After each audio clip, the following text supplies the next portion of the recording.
Friends, നമ്മൾ SFT and BMD വരക്കാൻ പോവാണ്. കാൻറ്റിലിവർ ബീമിലെ ഫസ്റ്റ് പ്രോബ്ലമാണ് നമ്മൾ ചെയ്യാൻ പോകുന്നത്. സിംപ്ലി സപ്പോർട്ടഡ് ബീം പഠിച്ച നിങ്ങൾക്ക് കാൻറ്റിലിവർ ബീം പഠിക്കാൻ ഒരു ബുദ്ധിമുട്ടില്ല. കാരണം ഇതിൽ സപ്പോർട്ട് റിയാക്ഷൻസ് കണ്ടുപിടിക്കാൻ ഒക്കെ ഈസിയാണ്. ആകെ ഈ SFDനെ, അതായത് സിംപ്ലി സപ്പോർട്ടഡ് ബീമിനെക്കാളും ഒരു ഡിഫറൻസ് കാൻറ്റിലിവർ ബീമിനുള്ളത് എന്ന് വെച്ചാൽ ഇവിടെ ഹോഗിങ് മൊമെൻ്റ് ആണ് ഉണ്ടാകുന്നത്. ഹോഗിങ് എന്ന് പറഞ്ഞാൽ നമ്മളെ ബീമിൻ്റെ ഡിഫ്ലക്ഷൻ എന്ന് പറയുന്നത്, ഇപ്പോൾ ഇങ്ങനെയാണ് നമ്മളെ കാൻറ്റിലിവർ ബീം എന്നുണ്ടെങ്കിൽ ഇതിൻ്റെ ഡിഫ്ലക്ഷൻ എന്ന് പറയുന്നത് താഴേക്കാണ്. അതായത് ഇങ്ങനെ ഒരു, ഞങ്ങൾ പറയല് ഒരു സ്മോൾ സ്മൈലി ഫേസിനെ പോലെയാണ്, സ്മോൾ സാഡ് സ്മൈലി ഫേസിനെ പോലെയാണ്. സ്മൈലി ഫേസ് സാഡ് ആയതുകൊണ്ട് ഇതിൻ്റെ നെഗറ്റീവ് സിമ്പിൾ, അതായത് ഇവിടെ വരക്കുന്ന BMDൻ്റെ ഫിഗർ ഫുള്ളും താഴേക്കായിരിക്കും വരക്കുക. സിംപ്ലി സപ്പോർട്ടഡ് ബീമിൻ്റെ ബെൻഡിങ് എന്ന് പറയുന്നത് ഓൾവേസ് ഇങ്ങനെ ആയിരിക്കും. അതായത് ഒരു ഹാപ്പി ഫേസിൻ്റെ which is always positive, which means bending moment diagram full എവിടെ ആയിരിക്കും വരക്കുക, നമ്മൾ ബേസ് ലൈനിൻ്റെ മുകളിലായിരിക്കും വരക്കുക. ഈ ഒരു കാര്യം മാത്രമേ ഇതിൽ ഡിഫറൻസ് ആയിട്ട് നമുക്ക് ചെയ്യേണ്ടി വരുന്നുള്ളൂ. അപ്പോൾ നമ്മൾ ആദ്യം തന്നെ ഇതിൻ്റെ സപ്പോർട്ട് റിയാക്ഷൻസ് വരക്കുകയാണ്. ഇവിടെ ഒരു RA എന്ന് പറഞ്ഞ ഒരു സപ്പോർട്ട് റിയാക്ഷൻ ഉണ്ടാവും. RA എങ്ങനെ കിട്ടും? ഇവിടെ ഒരു ഈ സൈഡിൽ ഒന്നുമില്ല അല്ലേ. അപ്പോൾ നമ്മൾ എന്ത് ചെയ്തു, സിഗ്മ FY = 0 എന്ന് പറഞ്ഞ ഇക്വേഷനിൽ കൊടുക്കുമ്പോൾ plus RA -4 -25 = 0. Therefore we get RA = 29. അപ്പോൾ ഇവിടുത്തത് 29 ഡയറക്റ്റ് കിട്ടി. സപ്പോർട്ട് റിയാക്ഷനിലാണെങ്കിൽ ഇത് കുറച്ചൊരു വലിയ കാൽക്കുലേഷൻ തന്നെയാണ് സപ്പോർട്ട് റിയാക്ഷൻസ് കണ്ടുപിടിക്കുന്നത്. സിംപ്ലി സപ്പോർട്ടഡ് ബീം ആവുന്ന കേസിൽ ഇവിടെ പെട്ടെന്ന് നമുക്ക് RA കിട്ടി. ഇനി നമുക്ക് ഈ പറഞ്ഞ പോലെ SFD നമുക്ക് വളരെ ഈസി ആയിട്ട് വരക്കാൻ പറ്റും.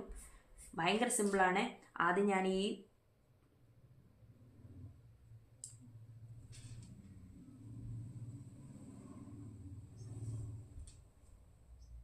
എൻഡിൽ നിന്ന് ഞാൻ തുടങ്ങാൻ പോവാണ്. ഈ എൻഡിൽ എന്തുണ്ട്, B എന്ന് പറഞ്ഞ എൻഡിൽ തന്നെ തുടങ്ങിക്കോ. B എന്ന് പറഞ്ഞ എൻഡിൽ എന്തുണ്ട്, ഒരു 25 താഴേക്കുണ്ട്. That is SF at B = 25 -25 വന്നു.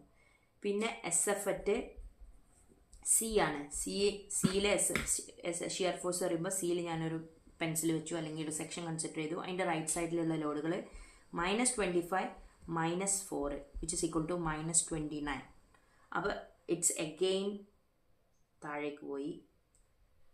ഇവിടെ 25 വരുന്നു, ഇത് അഗെയിൻ -29 താഴേക്ക് പോയി. നോക്കുക,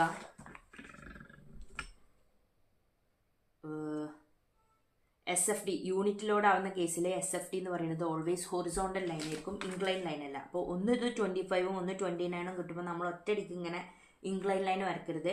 നമ്മൾ ഇവിടെ വരെ B തൊട്ട് C വരെ യാതൊരു ചേഞ്ചും ഇല്ല, സ്ട്രെയിറ്റ് ലൈനാണ്, ഹൊറിസോണ്ടൽ ലൈനാണ്. ഇവിടെ എത്തിയപ്പോഴാണ് അത് 29 ആയത്. ഓക്കെ. പിന്നെ SF at A എത്രയായിരിക്കും വരിക, ഡയറക്ഷനിൽ -25 -4 +29 അല്ലേ, വിച്ച് ഇസ് ഈക്വൽ ടു 0. അതായത് ഇവിടെ തൊട്ട് ഇവിടെ വരെ അത് ഹൊറിസോണ്ടലായിരിക്കും.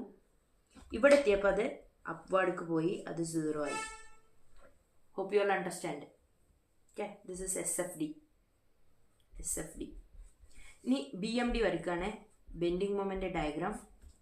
BMDയിലെ BM at bending moment at B എന്ന് പറഞ്ഞ പോയിന്റിൽ സെക്ഷൻ കൺസിഡർ ചെയ്തു. അതിൻ്റെ റൈറ്റ് സൈഡിൽ ഒരു ലോഡും ഇല്ല, so which is equal to 0.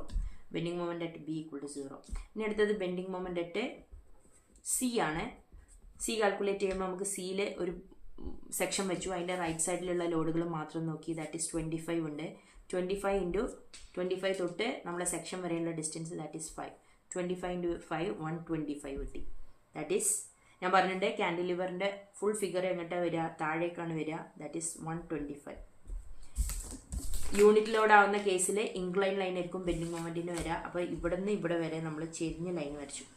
ഇനി അടുത്തത് bending moment at A calculate ചെയ്യണം. A എന്ന് പറയുന്നത് ഇതാ ഇവിടെയാണ്. ഇവിടെയുള്ള ടോട്ടൽ ബെൻഡിങ് മൊമെൻ്റ് എന്ന് പറയുന്നത്